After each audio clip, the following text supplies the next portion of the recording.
Hello everyone, my name is Oluwaseyi and you're welcome to today's edition of Young Luminaries brought to you by Building Nations Initiative. Today we have a young woman who serves as the creative director for Elegant Fashion and Emporium, a fashion brand that I would say is world standard. Anyways, promoting the African culture alongside. Her name is Yewande, and she studied agricultural and resource economics at the Federal University of Technology, Akure. She began her entrepreneurial journey in 2018, and so far she has been able to train about 15 students in fashion, design, pattern creation, and every other thing that relates to the fashion business. And most of them are now business owners of their own as well. She's a stickler for excellence, and she strongly believes in impacting young people in order to raise young ones who would be entrepreneurially independent. Okay, Miss Mercy Kehinde, you're welcome to Young Luminaries. Thank you very much. All right. So, you studied agricultural and resource economics at Yes. the university. Did you ever do anything that was related to agriculture at all? No, At all? no, I didn't, but I intend to. Oh, wow. Okay. So, at what point did you get involved, or did you know that you were going to be involved in the fashion industry? No, for a start, I didn't know. I was just doing it along during my NYC years. But then, after searching for job for a while, I just saw it as something that I could work around, maybe build an empire from it, make some money, impact lives, and that was why I decided to go into it for a start. I like that word, empire. Thank you. So when was this? For how long has this been? Okay, 2018. Okay. 2018. I finished serving in 2017. So for a while, I stayed and I was looking for a job. So in 2018, I decided to take a step further and just do something. So I was going through your business catalog on social media, and I must say you have very beautiful designs. Like, Thank you. guys, this lady is a genius. You have very beautiful designs, and I also noticed that you do a lot of creative stuff with Ankara, yes, and African print. So, what inspires you to do all of that, to come up with those amazing, breathtaking designs and the African prints as well? What's the inspiration behind it? Okay, I draw inspiration from a lot of things, from things around, from people, from patterns, even from prints that I use. So sometimes when I just look at prints, I draw inspiration, and sometimes it just comes from within, just like that. Wow, just like that. Just like that. That's very, very interesting. Okay, so how do you manage people? How do you handle people? You train people. Do you get to train people that you would say are older than you, right? So how do you manage people, emotions, and all of those things? How do you do everything together? As regards managing people, I try as much as possible to relate to people from their uniqueness. From their uniqueness. Take for example, I have some people that are pressured into this thing called fashion designing. You just do it because maybe mom feels like you're staying at home for a while and you should take it up. And at the end of the day, they don't have any interest in it. So sometimes there's this student that I discovered that she didn't have interest in it. So it was making it very difficult for her to even learn around what she was doing. So I had to sit her down. What do you really want to do? So even while working around what she wants to do, then I told her that you can still learn something and be better at this thing while you still walk around what you want to do. So a lot of time it depends on the person that wants to learn, and I'm very patient too. Because I understand that individuals have different capacities and they learn at different pace. So how was starting a clothing line for you? How was it like sourcing for capital and sourcing for clients? Okay. Yes, and how was it like at the beginning, and then so far, how has it been? What has your experience been like? Okay, sourcing for capital wasn't really easy, but I started with what I had. When I started, I had just one sewing machine. I call it one I had because one was complete. The other one I had to interchange and use. But I just had to start because the people that could source capital for me, they felt like, oh, you have a good result, you can do something better.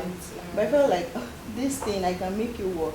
So I just had to raise capital, even if it meant that I had to work more. I had to stay up at night to do extra job, and at some point I had to take a soft loan from a friend, which I paid over time, though I had to really work extra time at those things. So it was not really very easy. But sourcing for clients to, okay, few people knew I was doing what I was doing and they knew I was good at it. So referrals came very handy. Like someone would tell someone, okay, I know someone that could do this. And that was how it started. So it's not like I didn't even know anybody in Ibadan when I started. So, but now I'm grown. yeah, so. That's beautiful. So, what major challenges would you say you have faced as an entrepreneur? That I have really faced as an entrepreneur in Nigeria, I would say front when it comes to financing my business. But at the same time, I really saw that people were not really giving anybody, like, just take and invest. So at some point I had to like go into grants. I had to apply for grants. So that really helped. I won some, I lost some, but I just kept at it. And I'm still doing that too as well. So another thing that I face as a fashion designer is employing skilled labor. Because a lot of people, when they learn, they just want to go. Nobody wants to like stay with you and continue. So what I'm doing presently to really work against that is that when I train some people, I give them opportunity to intern with me. So for a period of time, at least I'll still get to then I would employ more people too. So the training has been helpful as well. So